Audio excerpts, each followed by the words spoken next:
Ki khubor ka bate se TV. Sophistication meets style. The stylish trendsetter Tata Curve SUV is in town.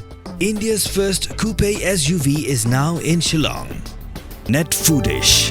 Ordar mapi, minwan ramangi hakerdob ying jongpi. Pateng la pateng. Hadir meleplay pat ba, yaga shlem dia Thuk electric arshaka, ha Queency motors, kabadan hakashnono Shillong non thamai Shillong. Yaga nega shlem dia Thuk electric, la play de jing sakhilang, jing kong Queency pasa, ibadai try, jong nega shlem dia Thuk, ringkat ke jindan lang jongi hinman jongi, ikong silbi pasa, ki bahinga sem, ki parlok, pat kulasha khos kaubha. Ke Queency Motors kedai kelai trelang bagi company Ether Energy kemudian yak headquarter Hanong Ba Bangalore. Ke produk jongan ke company kilong ke Ether Rizza, ke Ether Apex, ke Ether 45 OS, ke Ether 45 OX. Bat pila ruban yo yak subsidy kumash phajar tingka ha ke 6 kilowatt na ke sarkar megalaya haba pithiet yak ni electric scooter.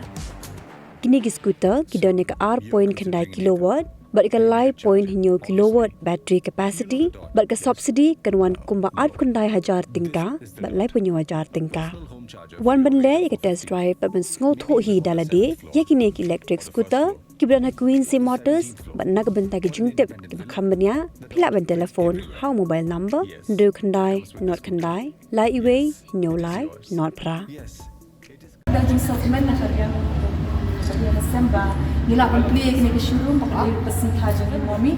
I have the happy mom, happy birthday. Thank you. Ini yes Canva nang yang kamu pakai pakai nang shukman. Berkum juru friend akan ke Queency Motors nang yang shukman.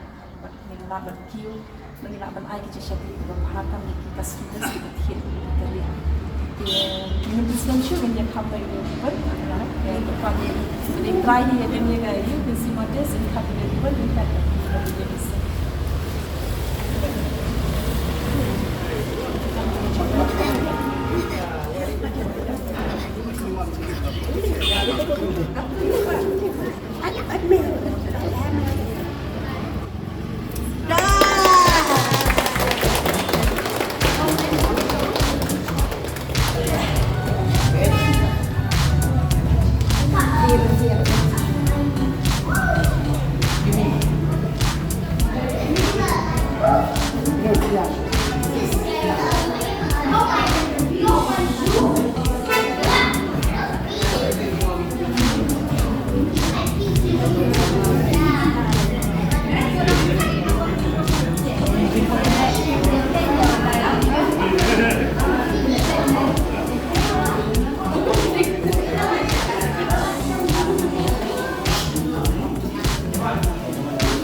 Enak betul dia menteri berkenaan kita cia